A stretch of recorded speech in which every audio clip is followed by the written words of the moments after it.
విద్య, వైద్యము మీరన్నట్టుగా విద్య, వైద్యము, సంక్షేమ పథకాలు, డెవలప్మెంట్ ఇన్ని ఇష్యూస్ ఉండగా ఎందుకు ఈ ప్రాజెక్ట్‌ని ఎందుకు చేపట్టాలనుకుంటున్నారు? వ్యయం గూడా 3 నెలల క్రితం పెట్టింది 50,000 కోట్లన్నారు. తర్వాత 70,000 కోట్లకొచ్చింది. ఇంతవరకు తట్టడి మట్టనే తీసిర్రా? నాకైతే తెలవదు. మరి తీసిర్రో లేదో నాకు తెలవదు. ఇప్పుడు దాన్ని నేను 5 ఏండ్లలో 1,50,000 కోట్లతోటి నేను ఫినిష్ చేస్తా అని చెప్పడం వెనక ఏం మతలబు ఉండొచ్చయితే? అలా ఇప్పుడు ఒక ముఖ్యమంత్రికి నిధులు కావాల్సి వచ్చినప్పుడు కాంట్రాక్టర్స్ దగ్గర నుంచే వస్తాయి కదా. అవును. మరి కాంట్రాక్ట్లు ఇవ్వాలంటే దీనికైతే కొంత లోన్ వచ్చే అవకాశం ఉంటుంది. ఇప్పుడు మిగతా పనులకు లోన్స్ దొరకవు.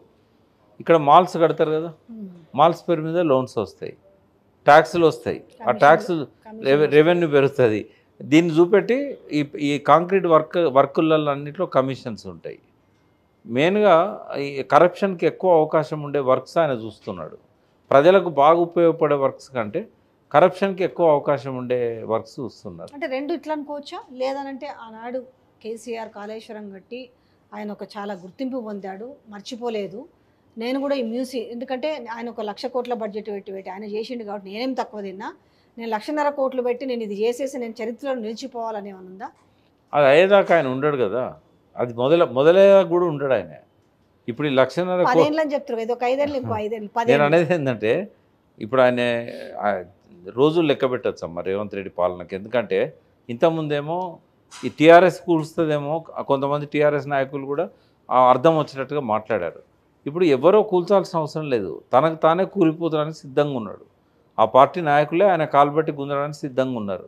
రెండవది, ఇప్పుడు ఈ ప్రజల అవసరాలు పక్కకు పెట్టి సుందరీకరణ వైపు ఆయన ఆలోచించినప్పుడు ఆ పార్టీ నాయకులలోనే ఐక్యత ఉండదు. దాని మీద వాళ్ళ ఎమ్మెల్యేలు కూడా దానికి అంగీకరించారు. ముందు మాకిచ్చేది దియవా బాబు, ఇప్పుడు దాదాపు 30,000 కోట్ల బిల్స్ పెండింగ్ ఉన్నాయి, వడ్డీలు పెండింగ్ ఉన్నాయి. వడ్డీలు కట్టంది కొత్త అప్పులు పుట్టవు. కేసీఆర్ గారు ఏంటంటే కాళేశ్వరం ప్రాజెక్టు మీద అప్పెందుకు పుట్టింది అంటే దాని మీద రెవెన్యూ ఇంత వస్తుందని ఆయన చూపెట్టగలిగాడు. ఇండస్ట్రీస్లో ప్రతి దగ్గర కూడా నీరు అనేది ఎన్ని రకాలుగా ఉపయోగించుకోవచ్చా అని చూపెట్టగలిగాడు. నావిగేషన్కి ఉపయోగపడుతుంది, ఫిషరీస్కి ఉపయోగపడగలుగుతుంది. కాబట్టి కాళేశ్వరం ప్రాజెక్టు వల్ల ఇన్ని వాటర్ బాడీస్ని మేము రీఫిల్ చేయగలుగుతున్నాము, వాటిలల్లో ఇంత సంపద వస్తుంది అని చెప్పి చూపెట్టగలిగాం. అగ్రికల్చర్లో మనకు వ్యవసాయం చేసే వాళ్ళ దగ్గర నుంచి భూమి పన్ను కానీ నీటి పన్ను కానీ రాకపోయినా కూడా రెవెన్యూ ఎంత వస్తుందో కేసీఆర్ గారికి తెలుసు. ఎట్లా వస్తుందో చెప్పండి. కాళేశ్వరం నీళ్ళు ఇస్తే 36 లక్షల ఎకరాలు కానీ 18 లక్షల ఎకరాలకు కానీ భూమి పన్ను రాదు, నీటి పన్ను రాదు, ప్యాడీ వస్తుంది. ప్యాడీ వస్తే ఏమవుతుంది తెలుసా, రైతులకు ఆదాయం వస్తుంది. ఆదాయం వచ్చిన డబ్బును ఏం చేస్తారు రైతులు, బయట ఏదో ఒకటి కొనడానికి ఖర్చు చేస్తారు. ఖర్చు చేసిన తర్వాత ట్యాక్స్ వస్తుంది. ఆ హోల్సేల్ ఇప్పుడు రిటైల్ షాప్లో వీళ్ళు కొంటారు, అది హోల్సేల్ పోతుంది. మళ్ళీ వాడేం చేస్తాడు, ఇంకోటి కొనడానికి ఆ డబ్బులు ఖర్చు పెడతాడు. అంటే ఒక సర్క్యులర్ ఎఫెక్ట్ అవుతుంటుంది, మనీ సర్క్యులేషన్ అవుతుంటుంది. ఎందుకు పెరిగిందమ్మో బడ్జెట్ 59,000 కోట్ల నుంచి? ఎప్పుడన్నా మీరు దీని మీద డిస్కషన్ పెట్టండి. కేసీఆర్ గారు అధికారంలోకి వచ్చినాడు 59,000 కోట్లు, ఇప్పుడు 2.5 లక్షల కోట్లు రాష్ట్ర ఆదాయం. 4-5 రెట్లు ఎట్లా పెరిగింది? అదే రేవంత్ రెడ్డి ఈ 7 నెలల కాలంలో ఆదాయం పెంచే పని ఏం చేయగలిగిండు? ఆదాయం తగ్గించే పని చేయగలిగిండు కానీ ఆదాయం పెంచే పని ఏమీ చేయలే. మళ్ళీ దాన్ని 1,50,000 కోట్లకు తగ్గిస్తాడు ఆయన. ఇంకో 3 ఏళ్ళు కనుక రేవంత్ రెడ్డి ఉంటే 2.5 లక్షల కోట్ల ఆదాయం ఉన్న తెలంగాణ ఇన్కమ్ని, రాబడులను 1,50,000 కోట్లకు తగ్గిస్తాడు. ఇప్పుడు ఈ బడ్జెట్ పెడితే మనకు తెలుస్తుంది. అవగాహన లేకనా, చిత్తశుద్ధి లేకనా, ఏంటి? ఏదో ఒక కారణం. అవగాహన లేకుండా ఉండాలి, ప్రజల మీద చిత్తశుద్ధి లేకుండా ఉండాలి, నెగ్లిజెన్స్ అయి ఉండాలి. ఎందుకు పెంచాలి కానీ తగ్గించుకుంటూ పోవాలనుకుంటే? అవగాహన లేకపోవడం అనేది తప్పు కాదమ్మా, చిత్తశుద్ధి లేకపోతే తప్పు. కానీ అవగాహన లేకపోతే నేనేమి తప్పని నేను అన్నా, కానీ అవగాహన పెంచుకోవాలి కదా. ఇప్పుడు ఆ సీట్లో, ఇప్పుడు మిమ్మల్ని ఈ సీట్లో కూర్చోబెట్టారు, మీరు యాంకర్ కాకముందు ఇట్లా మాట్లాడేవాళ్ళ? దీనికి అవసరమైన స్థాయికి మీరు ఎదిగారు కదా. రేవంత్ రెడ్డి కూడా ఒక ఇంటర్వ్యూలో చెప్పాడు, నేను జెడ్పీటీసీగా ఉన్నప్పుడు, నేను ఎమ్మెల్సీగా ఉన్నప్పుడు, నేను ఎమ్మెల్యేగా ఉన్నప్పుడు, నేను ఎంపీగా ఉన్నప్పుడు, ఇప్పుడు ముఖ్యమంత్రిని అయినప్పుడు ఏ స్థాయికి తగ్గట్టుగా ఆ స్థాయికి నేను ఎదిగాను, ఇప్పుడు కూడా నేను ఎదుగుతాను అని చెప్పాడు ప్రారంభంలో ఒక ఇంటర్వ్యూలో. నేను ఒక ఎంపీ నుంచి, ఒక ఎమ్మెల్యే నుంచి ఎన్నడూ మినిస్టర్ కాకుండా ఒక సీఎం స్థాయికి వచ్చాను, అవసరమైన అవగాహన నేను ఏర్పాటు చేసుకుంటా, నేను ఎదుగుతా అన్నాడు. అన్నప్పుడు సంతోషించినాం. ఎదగాలని కోరుకుంటాం కదా. ఒక ముఖ్యమంత్రికి ముఖ్యమంత్రి స్థాయి అవగాహన ఉండాలని కోరుకుంటాం. బట్ ఆయన 7 నెలల పాలన చూసినట్టయితే ఆయనకు మంత్రిగా కూడా అనుభవం లేకపోవడం వల్ల ఇట్లా జరుగుతుందని అనిపిస్తున్నది. చిత్తశుద్ధి సంగతి పక్కకు పెట్టండి, అవగాహన పెంచుకోవడానికి ఆయన ఏం ప్రయత్నం చేస్తున్నట్టు కనబడట్లేదు. ఇప్పుడు ఒక థింక్ ట్యాంక్ ఉండేది కేసీఆర్ గారికి వెనకాల ఫైనాన్షియల్ ఈ బడ్జెట్ విషయంలో, రాజారెడ్డి గారు అని ఉండేవారు. ఆ రెడ్డి గారు లేరు ఇప్పుడు. ఆయన అంతకుముందు కాంగ్రెస్లో కూడా ఉండే. అయినా కేసీఆర్ ఇతను కాంగ్రెస్లో ఉండడానికి పక్కకు పెట్టలే, ఆయనను తీసుకొచ్చి పెట్టుకున్నాడు. రెడ్డి గారు ఆయన పేరు కొంచెం. అయితే ఇక్కడ ఈయన ఆ పని చేయలేదు. ఆయన వెనకాల ఎవరు లేరు. మళ్ళీ గదే రామకృష్ణారావు గారు ఫైనాన్స్ సెక్రటరీ, వీళ్ళే తప్ప థింక్ ట్యాంక్ అనేది లేకుండా పోయింది. జిఆర్ రెడ్డి ఏదో అంతకుముందు ఫైనాన్షియల్ అడ్వైజర్ 10 సంవత్సరాలు ఆయన తెలంగాణ గవర్నమెంట్లో ఉండడం అనేది మనకు అదృష్టం. ఆయన వల్లనే కేసీఆర్ గారికి మంచి ఆలోచనలు, మంచి సలహాలు అందినాయి, మంచి అవగాహన వచ్చింది. కేసీఆర్ గారు కూడా ఎంఏ ఎకనామిక్స్ చదవలే, ఆయన ఎంఏ తెలుగు చదివిన వ్యక్తే. బట్ ఆయన ఇచ్చిండు, ఆ అవగాహన ఇచ్చిండు, ఆ ఫైనాన్స్ టీం ఇచ్చింది. అప్పుడు రాజేందర్ ఉండే ఫైనాన్స్ మినిస్టర్గా, తర్వాత హరీష్ రావు గారు ఉండి, అంటే ఒక ఎదిగొచ్చిన నాయకత్వం ఆయనతో ఉండేది. ఎవరికి దాని మీద అవగాహన లేని వాళ్ళని పెట్టుకొని, ఎలక్ట్రిసిటీ డిపార్ట్మెంట్ ఎట్లయితే కరెంటు గురించి అవగాహన లేని ఐఏఎస్ ఆఫీసర్లను తెచ్చి పెట్టుకున్నాడు, కేసీఆర్ గారేమో అందులో పనిచేసిన వాళ్ళని తీసుకొచ్చి పెట్టుకున్నాడు, అందులో రిటైర్ అయిన వాళ్ళని తెచ్చి పెట్టుకున్నాడు.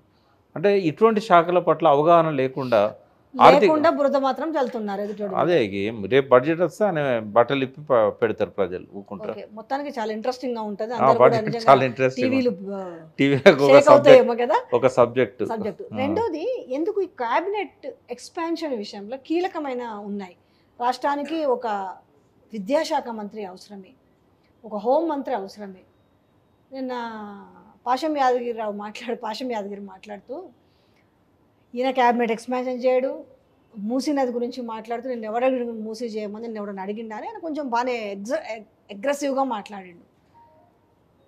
ఎందుకు, ఏమన్నా ఆయన చేతిలో ఏముందమ్మా? ఇప్పుడు రిమోట్ కదా, ఢిల్లీలో రిమోట్ ఉన్నది.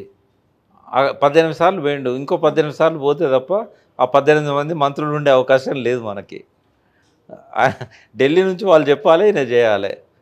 వాళ్ళు వెనక ముందు ఆలోచిస్తున్నారు, ఎందుకంటే అసలు ముందు ఈయన సంగతి ఏందని ఆలోచిస్తున్నారు.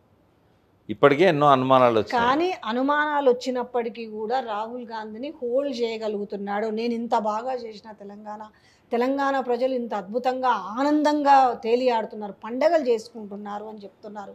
మరి రేపు రాహుల్ గాంధీని వీళ్ళు ఇన్వైట్ చేయడం ఏదో పోయిండ్రు కదా అందరు కలిసి, మనం చాలా గొప్ప పని చేసినాం ఈడ, మీరు ఎక్కడైతే వరంగల్లో డిక్లరేషన్ ఇచ్చారో మీరు మళ్ళీ అదే వరంగల్లో సభకు రావాలి అనేసి. ఆయన దగ్గర అంత ఇన్ఫర్మేషన్ ఉంటుందమ్మా. ఎందుకు 8 మంది బీజేపీ ఎంపీలు గెలిచిండ్రు అనే దానికి రేవంత్ రెడ్డి దగ్గర ఏం సమాధానం ఉంది? ప్రపోర్షనేట్గా చూసుకున్నా కూడా 64 మంది కాంగ్రెస్ ఎమ్మెల్యేలు గెలిచినప్పుడు ఎంతమంది ఎంపీలు గెలవాలి? రేవంత్ రెడ్డి సొంత సీటు ఎందుకు పోయింది బీజేపీకి? రేవంత్ రెడ్డి ఎమ్మెల్యేగా ఉన్న సీట్ ఎందుకు పోయింది బీజేపీకి? వీటన్నిటికి సమాధానాలు చెప్పాల్సి ఉన్నది కదా. ఒక గమనించాల్సిన అంశం ఏంటంటే, ఒక ముఖ్యమంత్రి మీద సొంత పార్టీ వాళ్ళు ఎంక్వైరీ వేయడం, కేసీ వేణుగోపాల్ ఇతర రాష్ట్రాల్లో ఎందుకు ఓటమికి గురైనాం అనేది దాని మీద ఎంక్వైరీ పెడితే బాగానే ఉంటుంది.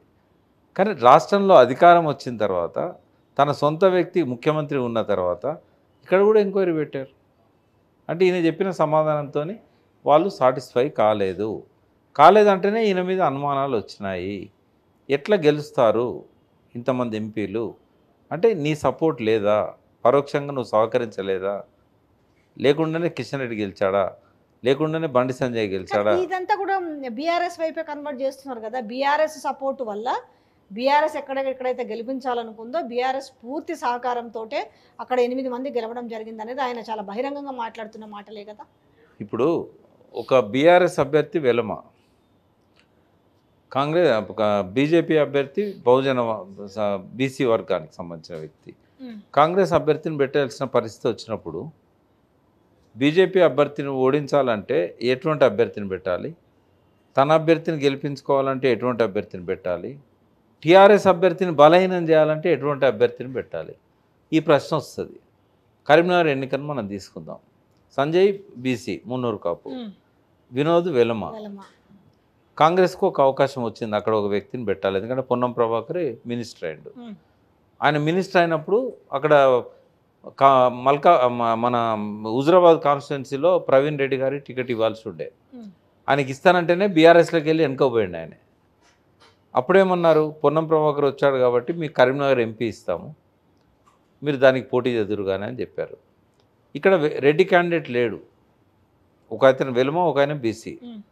ప్రవీణ్ రెడ్డి రైట్ క్యాండిడేట్, ఆయన గెలిపించుకోవాలన్నా, వాళ్ళకు ఇదివరకు మాట ఇచ్చింది నిలబెట్టుకోవాలన్నా మంచి పేరున్న వ్యక్తి. ఆయన సౌమ్యుడు, గతంలో కాంగ్రెస్ ఎమ్మెల్యే కూడా. నీ మాట మీదనే పార్టీలోకి వచ్చిండు. మరి ఆయనకి ఇవ్వాల్సిన సీట్ను వెతికి ఇంకొక వెలుమ ఆయనకి ఎందుకు ఇచ్చినావు అంటే, బీజేపీ గెలవాలంటే బీఆర్ఎస్ ఓట్లు జీలాలి, ఇద్దరు వెలుమల మధ్య పోటీ తీసుకురావాలి. సక్సెస్ పెట్టిండు రేవంత్ రెడ్డి, ఆయనను గెలిపించాడు. చెప్తాను నేను. మల్కాజ్గిరిలో నియోజకవర్గానికి బయట నుంచి ఒక క్యాండిడేట్ తెచ్చిపెట్టాల్సిన అవసరం ఏమొచ్చింది? పోనీ ఆ క్యాండిడేట్నే పెట్టాలనుకున్నప్పుడు సునీత కంటే మహేందర్ రెడ్డి చాలా పవర్ఫుల్. ఆయన చాలా సంవత్సరాలు మంత్రిగా చేశాడు, మళ్ళీ మంత్రి గుండె మొన్నటిదాకా. ఆయనకు జిల్లా అంతా ఫాలోయింగ్ ఉన్నది, మేడ్చల్లో కూడా ఆయనకు ఫాలోయింగ్ ఉంది. నువ్వు ఆయన ప్లేస్లో ఆయన వైఫ్ని పెట్టావు. రెండవది, అక్కడ క్యాంపెయిన్ లేదు, అది నీ సీటు. ఏం ప్రచారం చేసేవాడికి పోయి పరోక్షంగా ఈటల రాజేందర్ని గెలిపించాలనే లక్ష్యం లేకపోయినట్టయితే నువ్వు అక్కడ బలమైన క్యాండిడేట్స్ ఉండగా ఎక్కడో తాండూరు నుంచి తీసుకొచ్చి ఆమెకి ఇవ్వాల్సిన అవసరం ఏంది? బహిరంగంగా చెప్పుకున్నారు ఇక్కడ నిజామాబాద్లో. కరీంనగర్లో ఎంపీగా 2 సార్లు పోటీ చేసిన జీవన్ రెడ్డిని నిజామాబాద్ కింద తీసుకొచ్చి పెట్టాలి. నిజామాబాద్లో లేరా కాంగ్రెస్కి?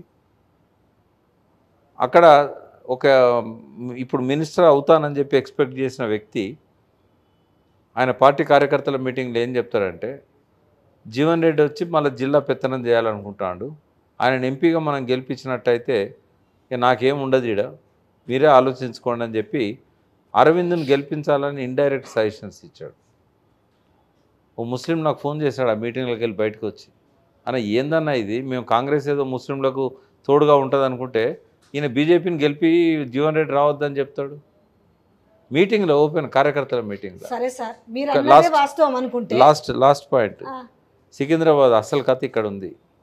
కిషన్ రెడ్డిని గెలిపేయడానికి ఎన్ని సర్కస్ ఫీట్లు చేశాడంటే రేవంత్ రెడ్డి, దానం నాగేందరు ఎంపీ టికెట్ అడగలేదు, ఇవ్వడం కూడా అది కరెక్ట్ కాదు. ఆయనకు ఎంపీ టికెట్ అడిగి హామీ తీసుకొని పార్టీ మారింది రామ్మోహన్.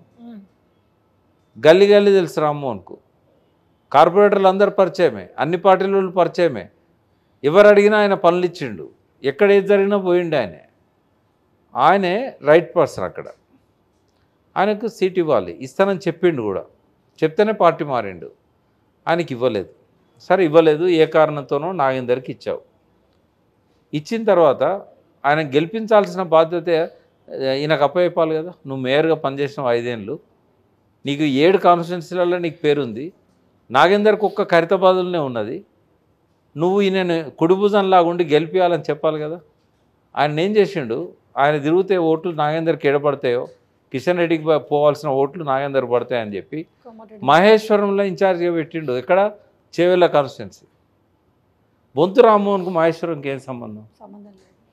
తనకున్న శక్తులను ఎట్లా ఉపయోగించుకోవాలి గెలిపించుకోవాలంటే, అంటే కావాలనే కిషన్ రెడ్డిని గెలిపేయడానికి దానం నాగేందర్ను పెట్టిండు, రామ్మోహన్ అక్కడి నుంచి తప్పించాడు. ఇది స్ట్రాటజీ.